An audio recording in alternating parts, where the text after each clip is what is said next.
when you're unable to hear what somebody else is saying, your relationships will go bad.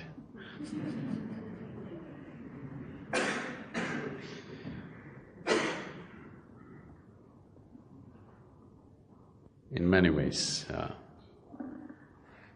the fundamentals of your relationship is you're willing to listen to the other person, isn't it?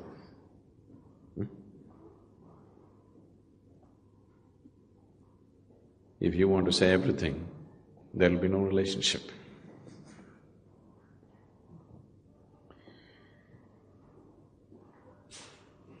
Relationships.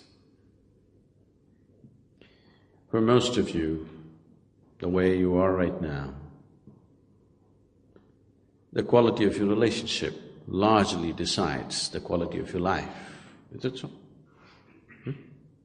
The quality of relationships that you hold in your life largely decides the very quality of life that you live. So when it is playing such an important role in your life, I think it needs to be looked at. So what is the basis of a relationship? Why do human beings need a relationship, first of all?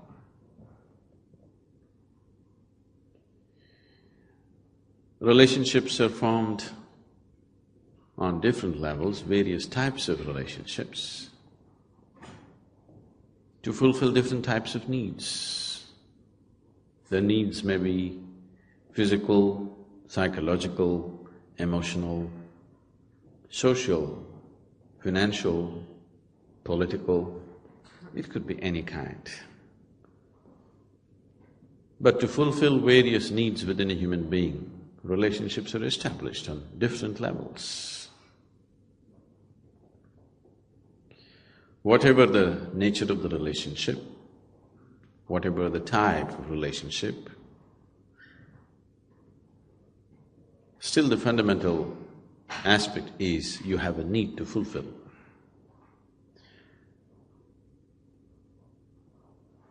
No, I have nothing to get, I want to give. Giving is also as much a need as receiving, isn't it? Yes? I have to give something to somebody. This is also as much a need as I have to receive something. So there is a need, whatever kind of need. Needs may be diverse, accordingly relationships could be diverse.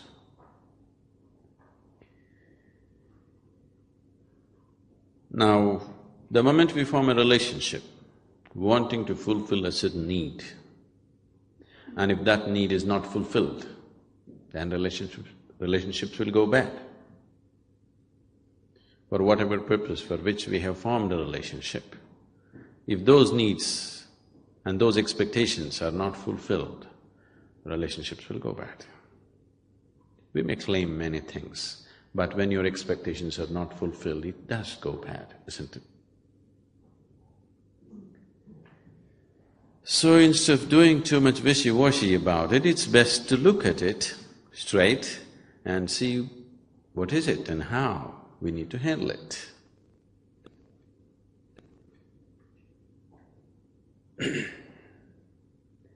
The needs within a human being have risen because of a certain sense of incompleteness. People are forming relationships to experience a certain sense of completeness within themselves. When you have a good relationship with someone dear to you, you feel complete. When you don't have that, you feel incomplete. Why is this so?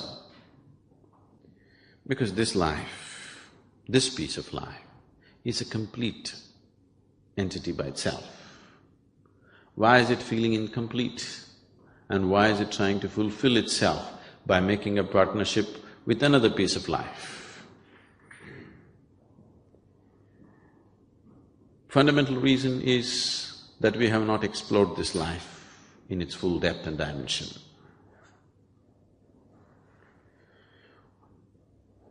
Though that is the basis, there is a complex process of relationships as such. There are expectations. And expectations and expectations and expectations. The expectations that most people are creating are such that there is no human being on the planet who could ever fulfill those expectations. If you, especially this man-woman relationship, the expectations are so much that even if you marry a god or a goddess, they will fail you.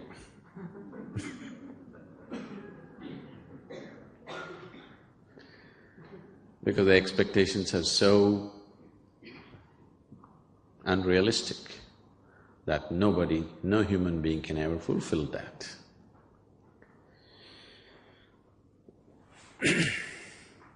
And unable to understand the expectations or the source of expectations. Nobody can fulfill the expectations. But if you understand what is the source of this expectation, you could form a very beautiful partnership. Are you okay? You're getting very serious with relationships. On a certain day, Jack and Jill, now let me use… I'm trying to just culturally change the joke. Jack and Jill were going up the hill.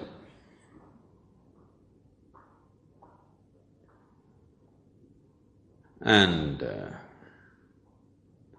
Jack had a bucket in his hand, a chicken under his arm, and a pitchfork and a rope, at the end of which there was a goat. And Jill said, "I'm feeling very nervous." Jack said, "Why?" "I'm afraid you may have your way with me.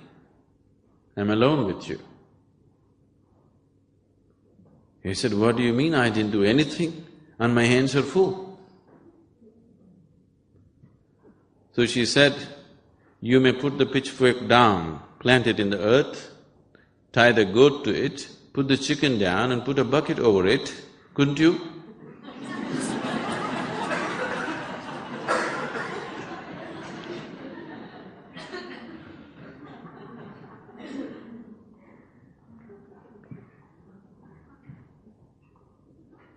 And in the process of holding a relationship, the first moment of meeting, the expectations may be common, but as every step that we take in life, the expectations may become different.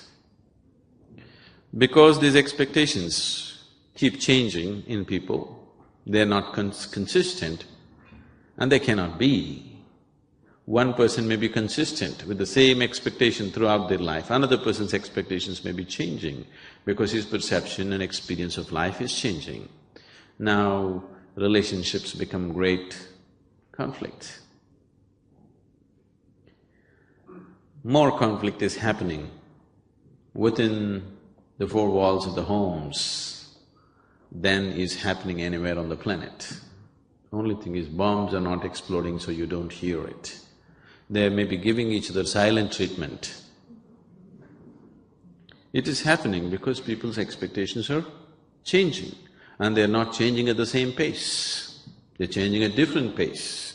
One person is changing fast, another person is not so fast about how to change their expectations.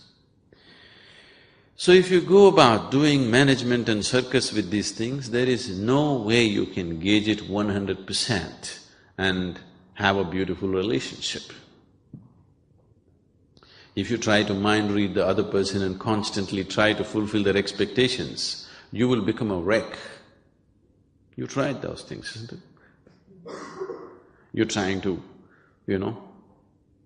outdo the other person in really wanting to fulfill all their expectations, you become a wreck. So, if you go like this, it's an endless circus. To some extent you have to do it, but that is not the basis of a beautiful relationship.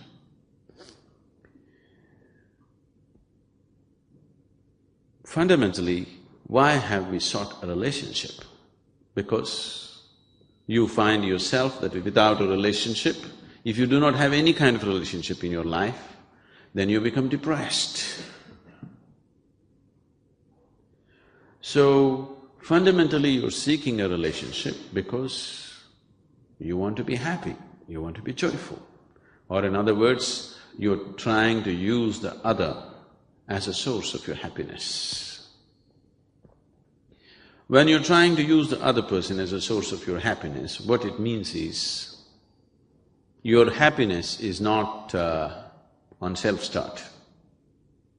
It's like this. Maybe nobody is old enough for this, but here… Let's say you bought a car in 1940s. If you got yourself a car in 40s, along with the car you have to get yourself 2 servants, because morning push start. 50s if you got a car, 1 servant would do because crank start. Now all your automobiles are self-start, isn't it? But your happiness is still on push start, isn't it? Somebody has to push it a little bit, otherwise it won't get started. If you put your happiness on self-start, and now if you're happy by your own nature, now relationships will become a means for you to express your happiness, not to seek happiness. If you're forming relationships to seek happiness and trying to squeeze happiness out of somebody, and that person is trying to squeeze happiness out of you, now this is going to be a painful relationship after some time. Initially it may be okay because something is being fulfilled. But if you have become a joy by yourself and you're forming relationships because you want to express your happiness, nobody's going to complain about you, because you're in the process of expressing your joy, not seeking joy from the other person. So if your life becomes an expression of your joy, not in pursuit of happiness, then relationships will be naturally wonderful. You can hold 1,000,000 relationships and still hold them good. Now, this whole circus of trying to fulfill somebody else's expectations does not arise, because if you are an expression of joy, anyway they want to be with you. If you're trying to extract joy from them, then they want to avoid you. Yes? Shifting your life from pursuit of happiness to an expression of joyfulness is what needs to happen if relationships have to really work on all levels. Because they are of many kinds. Your body is right now made in such a way that it's still in a condition where it needs a relationship. Your mind is made in such a way that it still needs a relationship. Your emotions are in such a way that it still needs a relationship. And deeper down, your very energies are made in such a way that you still need a relationship on that level also. If your body goes in search of a relationship, we call this sexuality. If your mind goes in search of relationships, we call this companionship. If your emotion goes in search of relationships, we call this love. If your energies go in search of relationship, we call this yoga. All these efforts are just an effort to become one with something else, isn't it? Yes?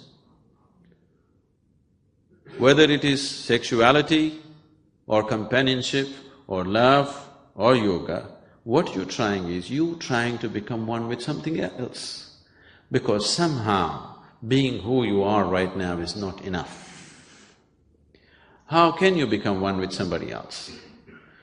Physically you have tried, it looks like you're going to make it, but you fall apart. Mentally you have tried, many times you thought you're really there, but two minds are never one, isn't it? Isn't it so? You've known enough life to know that, isn't it? Two minds are never one, isn't it? No matter what you do with them, no matter how close you think you are, never really one. Emotionally you thought you really made it, yes?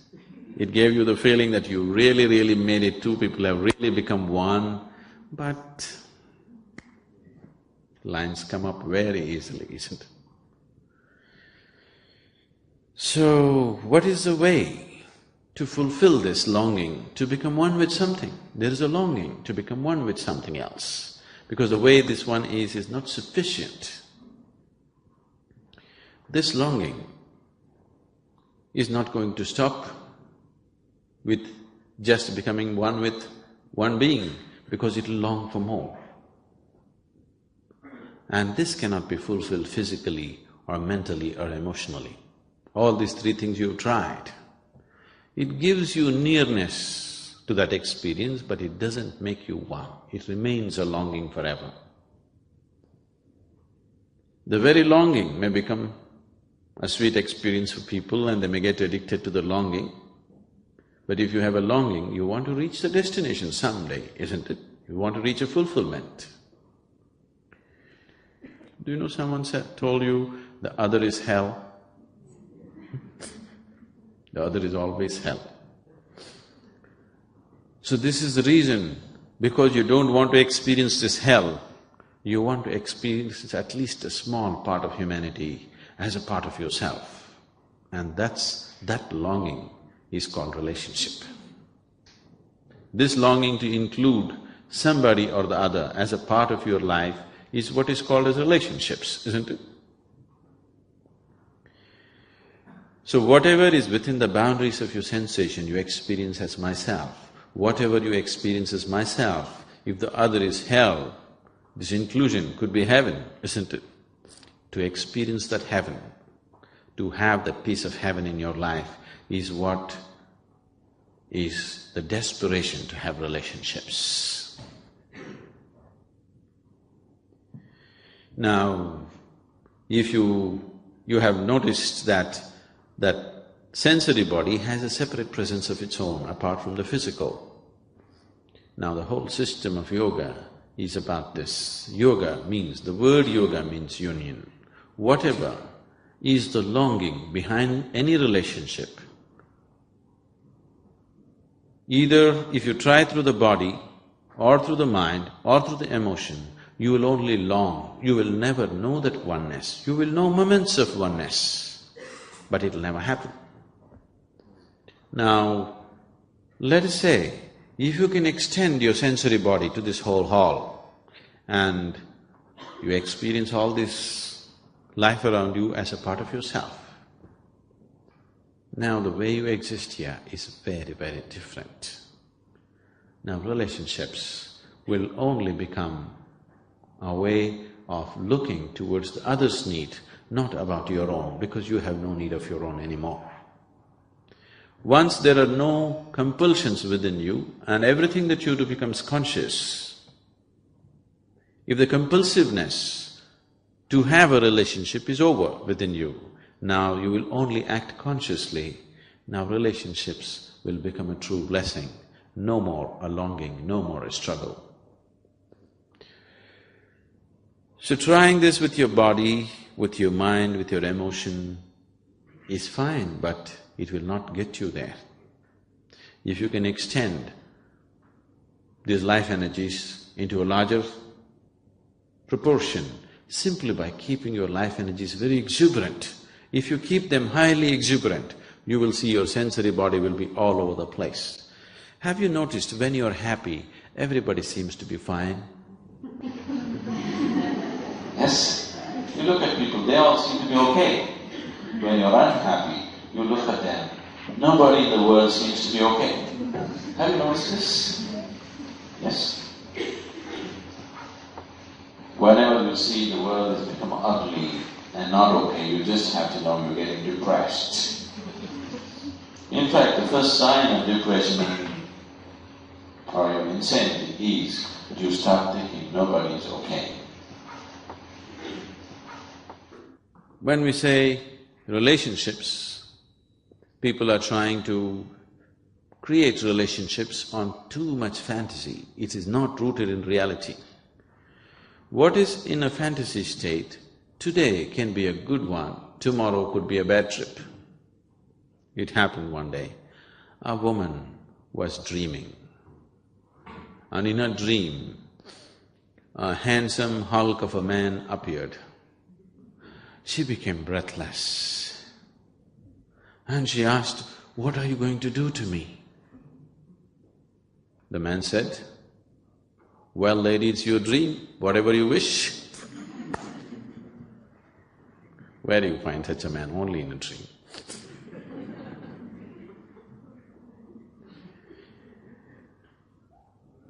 Lot of relationships are going bad not because you have any bad intention. Most of them go bad with good intentions. Good intentions are unbearable many times, isn't it so? There was a new lawyer. His first case, he's very enthusiastic, he really wants to do his best. He lost the case. Then he went to meet his client who was in custody. He went and told him, "I have good news and bad news for you. Which do you want first?" The man said, "Okay, give me the bad news first." So the lawyer said, "You have been sentenced to death." Then he asked, "What the hell can be good news after this?" The lawyer said, "I really fought hard and got the old age reduced for you."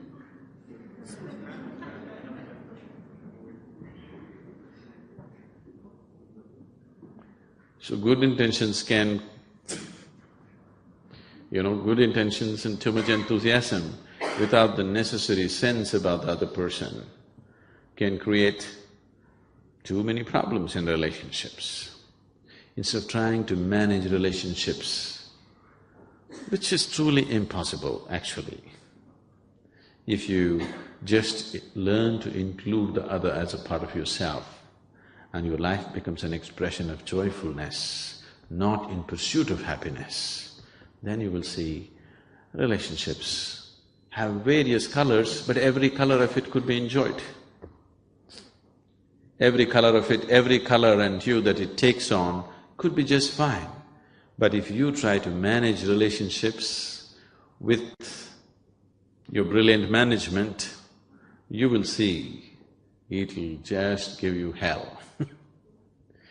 The smartest people on the planet, or those people who think they're really smart, tend to have the most horrible relationships. Not essentially, but generally. People, somebody who's just simple, they have wonderful relationships. Because it is not a question of management. Nobody likes to be managed by you. You need to understand that. Yes? Nobody likes to be managed by you. When they realize you're managing them, they'll give you hell. In so many ways, they'll make your life miserable. Please see, for most people on this planet, it is not their enemies who are taking their life, it is their loved ones. Isn't it so? Yes? If your enemy is taking your life, there is some sense to it. But people care for each other, but they are the people who are taking each other's life, isn't it? Isn't it so? This is happening constantly. Generation after generation, people are going through the same things because they believe the other person has to be managed. You don't try to manage the other person. You see how to include the other person. Then, even if you don't understand what the hell is happening with the other person, still it is okay. You don't have to understand every damn thing that the other person is. It is an inclusion that the other person is seeking, not really that you have to understand every maya, every thought and every emotion. In fact, they'll feel threatened if you understand everything. Isn't it? People will feel very threatened if you seem to understand just about everything. They'll get scary. People are not looking for understanding, though they claim they're looking for understanding, what they're looking is for inclusion, isn't it? It is inclusiveness that you're seeking in a relationship. understanding could be very threatening. So, managing relationships is not what needs to be done. You need to understand, first of all, why you need a relationship. Somewhere there is some sense of incompleteness. If you take away this, if you attain to that state within you, which has nothing to do with the other, then you will see every other wants to be with you. Everybody wants to be with you because your need is gone. This is the funny thing about life. When you have a need, nobody wants to be with you. When your need is gone, everybody wants to be with you.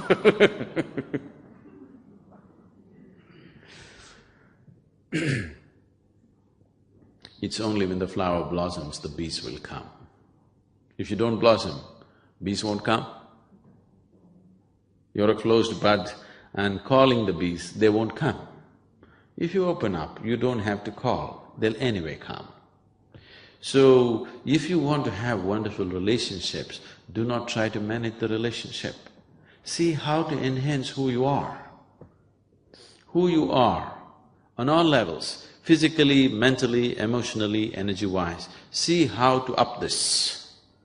If you enhance yourself into a very beautiful state, everybody wants to hold a relationship with you. Instead of enhancing this one, you're trying to manage this. No, it doesn't work. So, if human beings have to really have wonderful relationships, first and foremost thing that they need to do is how to take this to its ultimate possible level right now. If you keep yourself in the best possible way, in body, mind and emotion, do people want to be with you? Yes? Do people want to be with you? Definitely, isn't it? Now, you don't keep yourself well in any of these levels and you expect people to be with you, now you become a burden. Now the other is hell. So human beings should always and always and always focus on how to enhance his way of being. Then everything else gets naturally managed. Whether it's your profession or your relationship or whatever else in your life will happen to its best only when who you are is enhanced. If you do not enhance this and try to manage all those things, that is going to be very stressful. It's going to be a very, very stressful life. Relationships probably are causing the maximum amount of stress on this planet. Am I right? It is. And as people get more educated and they think they're more modern, they're having more problems having any kind of relationship with anybody, isn't it? Isn't it so? Education should have widened our horizons of life, but it looks like it has compressed everything in such a way that you can't get along with anybody. Isn't this happening? Isn't this happening worldwide?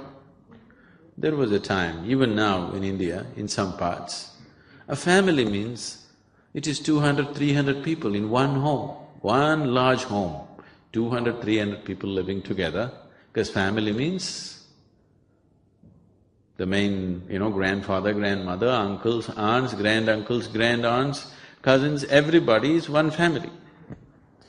As we got little more educated, we thought, these uncles and aunts, damn them. We dropped them. We thought family means husband, wife, children, parents. Then, after a while we thought, my parents are okay, but her parents are… let's drown them somewhere. Then we thought, let's drop both the parents. We thought family means husband, wife, children. Now children are thinking, it is not so. Now it is becoming such that even two people, the couple are not able to live together. Only if they meet once in a while, they're okay. Weekend marriage is all right, through the week, impossible. It's becoming like that because we are becoming more and more exclusive, not inclusive. The whole modern societies are encouraging exclusiveness. Exclusiveness will lead to depression, isn't it? Yes? People are depressed like never before on this planet, do you know this? Never before humanity had known these kind of comforts and conveniences. Never before has humanity enjoyed this kind of food security on the planet, never before. Never before has humanity enjoyed this kind of health security on the planet. But never before humanity has been this depressed because they can't get along with anybody. They have become too exclusive. Inclusiveness is a relationship. Exclusiveness naturally leads to depression. Yoga means ultimate inclusiveness. The word yoga literally means union. When I say yoga, don't think that I'm talking about a particular way of knotting your limbs or holding your breath or standing on your head. No. Anything that leads to the union is called yoga, whichever way. So there are… how many ways are there to reach to your ultimate union with life or with everything? You can only work with what you have, isn't it? Is that so? Can you work with something that you do not have? No, that's clear, isn't it? So what is it that you call as myself right now? Your body, your mind, your emotion, your energies may not be in your experience, but you can easily infer and see, if this one has to function like this, there is some kind of energy making this happen, right? That much everybody can understand. Right now we may not understand how this microphone works, but because it is amplifying a sound, we can understand there's some kind of energy source behind this, either a battery cell or a powerhouse, but some kind of energy source is behind this. So these are the four realities for you: body, mind, emotion and energy. If you employ your body and try to reach your ultimate nature, we call this karma yoga, yoga of action. If you employ your intelligence and try to reach your ultimate nature, we call this gnana yoga, yoga of intelligence. If you employ your emotion and try to reach your ultimate nature, we call this bhakti yoga, yoga of devotion or emotion. If you transform your inner energies and try to reach your ultimate nature, we call this kriya yoga, yoga of transforming energies. These are the only four ways you can do it, because these are the only four things that you really have. Rest is imagination. They may be there, but not in your experience. What is not in your experience is not a reality for you, isn't it? Right now, modern science is talking about 11 parallel dimensions right here. That's not in your experience, isn't it? Not yet a reality for you. You can only make a theory out of it. You can only believe it, but not yet a reality for you. You cannot work with it. Only when it comes into your experience, you can work with it. So these are the only four realities. This is a very beautiful story in the yogic lore. Are you okay for a story? Can I tell you a story? I seek your permission because the moment I say once upon a time, many people think it's bedtime.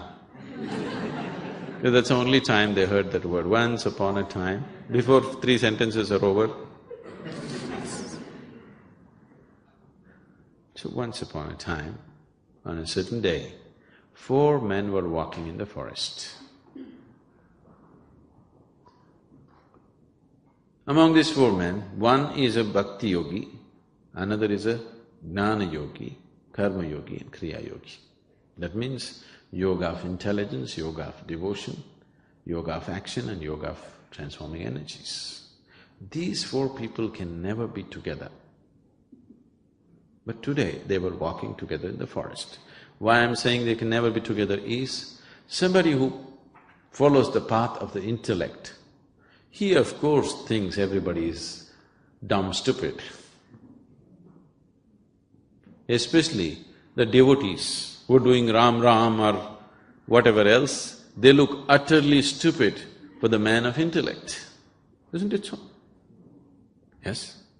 People are bowing down and praying and calling for God. These people look utterly stupid for a man of intellect. So he thinks they're just idiots. But somebody who's on the path of devotion has pity for everybody, because when God is here, instead of holding his hand and walking in absolute freedom, all this nonsense with your mind and your body and all the yoga and everything is just stupid. He has pity for everybody, because just instead of riding on the lap of God, why all this nonsense? Karma Yogi, the man of action, he firmly believes all the others are just lazy people who are trying to find an explanation or an excuse for their laziness. Because if you want something to happen, you got to do it.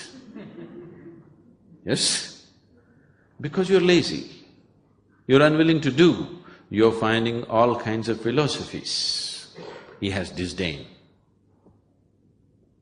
A Kriya Yogi has absolute disdain for everybody, because after all, the whole existence is energy. If you do not transform your energy, what is going to happen? Nothing.